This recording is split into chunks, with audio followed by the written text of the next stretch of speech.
농마트.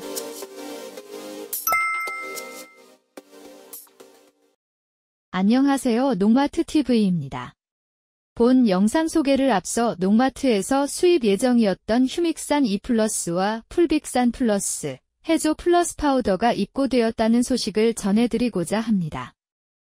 휴믹산과 풀빅산은 식물체와 동물을 구성하는 유기성분 등이 미생물의 작용으로 생분해되는 과정에서 부식 물질이 생성되며 이것이 수만 년에 걸쳐 퇴적되어 형성된 레오나르다이트층에서 추출한 천연 광물질로 일명 부식산으로 불려집니다. 기본적인 휴믹산은 자연 상태에서는 수용성 물질이 아닌 탄화된 부용성 퇴적물이나 이의 정제 과정을 통해 흔히 말하는 수용성 휴믹산이 얻어집니다.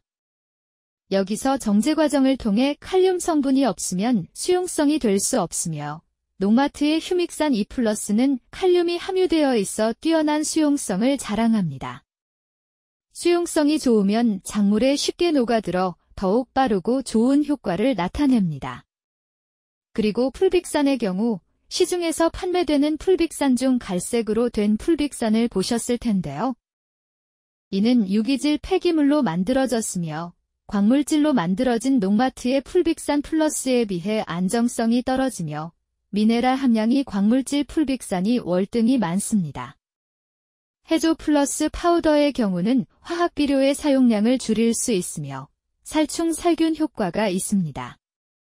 특히 광물질성 풀빅산과 같이 사용하면 밝은 촉진, pH 조정, 영양소 제공, 잔류 농약 제거 효과 등 여러 다방면의 효과로 작물의 품질을 높이며 수확량을 높일 수 있습니다. 오늘은 어제의 올바른 비료 사용하기 1편에 이어 2편으로 비료 사요소를 제외한 나머지 요소들과 식물 영양을 진단하는 방법에 대해 알아보도록 하겠습니다. 어제 1편에서는 작물의 필수 원소인 탄소, 산소, 수소, 질소, 인, 칼륨, 칼슘에 대해 알아보았습니다. 오늘은 토양 유기물부터 시작하겠습니다. 토양 유기물은 식물이나 동물의 사체가 흙 속에서 분해되어 형체를 알 수 없는 물질로 변화된 것을 의미하는데 이는 주로 탄소, 수소, 산소, 질소 등의 원소로 구성되어 있습니다.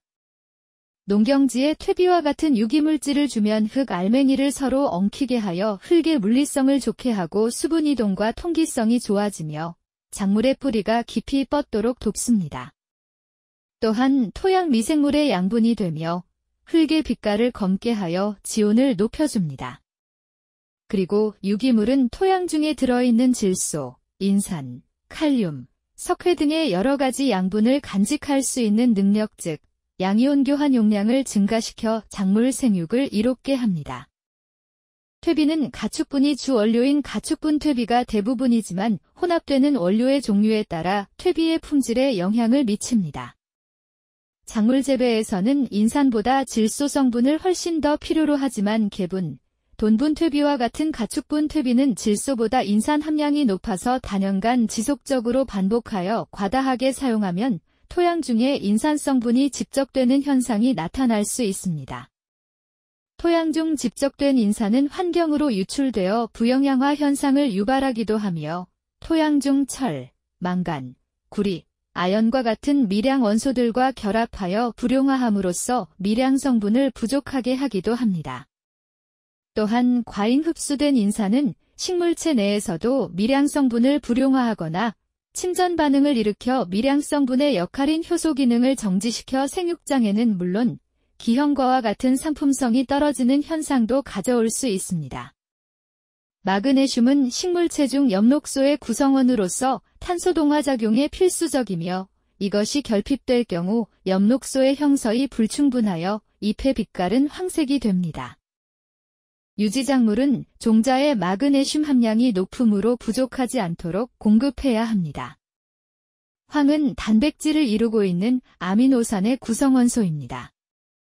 식물체에 황이 결핍되면 엽록소 형성이 억제되어 잎이 노랗게 변하는데 마치 질소 결핍증과 비슷하게 보일 수 있습니다.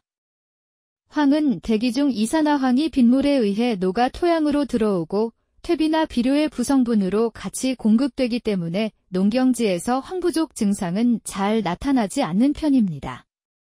황은 물에 의해 이동이 잘 되기 때문에 강우량이 많은 지역에서는 빗물에 의한 황의 유실이 크므로 황 성분이 부족할 수 있고 시용 효과도 크게 나타납니다.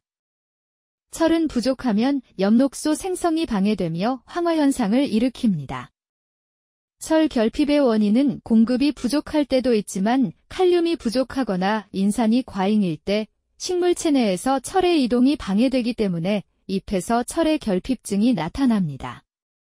식물이 필요한 양은 매우 적으며 현지 포장에서 작물이 철 결핍을 일으키는 일은 드문 일입니다. 다만 석회비료의 사용량이 많을 때는 pH 상승으로 인해 밭뼈 등의 철 결핍을 일으킬 수 있습니다. 망간이 결핍되면 새 잎의 증상이 나타납니다. 그 증상은 잎맥을 따라 녹색이 되며 잎맥에서 떨어진 곳은 황색으로 됩니다. 화분과 식물에서는 잎이 얼룩진 모양으로 되고 식물에서는 반점이 나타납니다.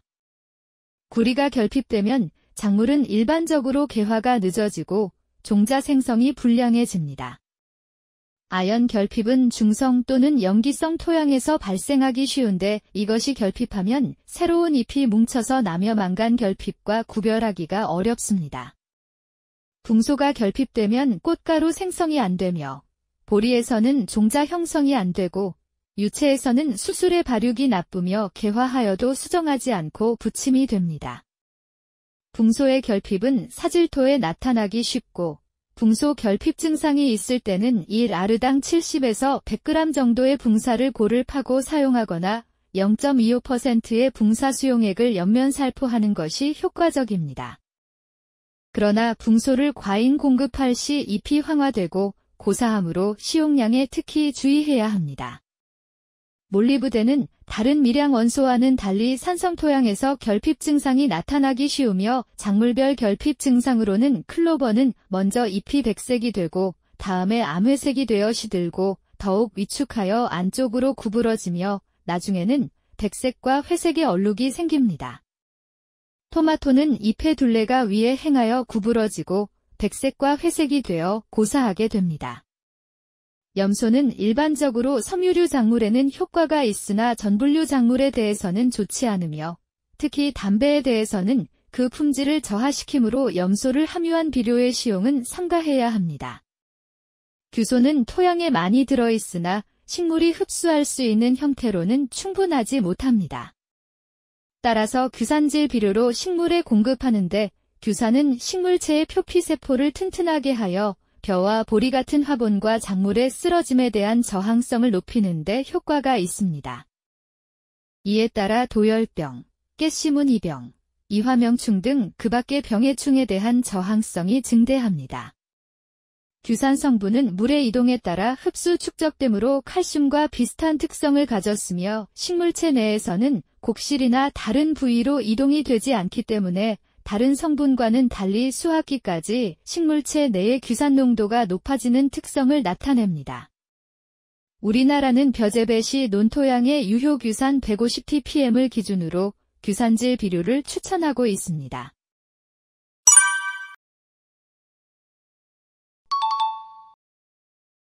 식물 영양 진단. 식물 필수 원소의 과잉 또는 결핍 여부를 확인하기 위해 1차적으로 생육 상태, 분열과 세잎의 발생 이상, 특정 부위의 기사, 전체적인 이상 형태 발생, 엽색의 변화, 뿌리 발육 상태 등을 조사합니다. 그러나 육안으로만 판단하기 어렵기 때문에 2차적으로 필수 원소 함량 분석을 통해 진단하게 됩니다. 작물의 영양장애 원인을 크게 세 가지로 분류해보면 첫 번째 주 원인으로 있던 필수 원소가 부족 또는 과잉이 되는 경우입니다. 두 번째는 작물 자체의 내적 원인으로서 품종의 장애 발생, 저항성 등이 여기에 해당됩니다. 세 번째로는 환경적으로 영양장애를 유발하는 것인데 지온이 낮다든가 토양 수분이 부족하여 어느 특정 필수 원소의 흡수에 영향을 미치는 경우입니다. 실제 현장에서 발생하는 영양장애의 원인을 보면 어느 특정 필수 원소의 과잉이나 결핍인 경우는 많지 않고 상호 간의 양분 균형이 맞지 않거나 토양 중의 수분 부족으로 인하여 어떤 필수 원소의 흡수가 어렵게 되어 양양장애가 나타나는 일이 많습니다. 이러한 경우에 영양장애 발생 원인은 양분 불균형과 수분 부족이며 대책으로서는 비료의 균형 시용과 적절한 수분 공급이 제시됩니다. 원소별로 식물체에서 결핍 증상이 나타나는 부위가 있습니다. 생장점으로부터 결핍증이 발생하기 쉬운 원소와 하위 잎으로부터 증상이 나타나기 쉬운 원소가 있습니다. 이것은 원소에 따라 생체 내에서의 이동성, 특히 결핍될 때 생육에 가장 필요한 부분으로 이동해서 재이동되기 쉬운 원소와 한 번 세포 또는 기관에 고정되어 있으면 생체 내를 이동할 수 없는 성질의 원소가 있기 때문입니다. 질소, 인산 등과 같이 작물체 내에서 재이동되기 쉬운 원소는 하위엽으로부터 결핍증이 발생합니다. 이들 원소가 결핍하면 새잎을 자라게 하기 위해서 하위엽으로부터 새잎으로 이들 성분이 이동하기 때문에 하위엽으로부터 새잎으로 이들 성분이 이동하기 때문에 하위엽에서의 농도가 감소하게 됩니다. 잎의 순서에 따라서 아래에서부터 결핍 증상이 나타나는 일이 많습니다. 반면에 칼슘, 붕소, 철 결핍은 대개 생장점이나 선단의 상위엽으로부터 결핍 증상이 나타납니다. 한편 망간, 몰리브덴, 구리 등의 결핍은 상위엽에서, 아연은 하위엽에서 결핍 증상이 나타나는 일이 많지만 이들 원소는 작물에 따라서 다르므로 반드시 상위엽 또는 하위엽에서 결핍증이 나타난다고 단언하기는 어렵습니다.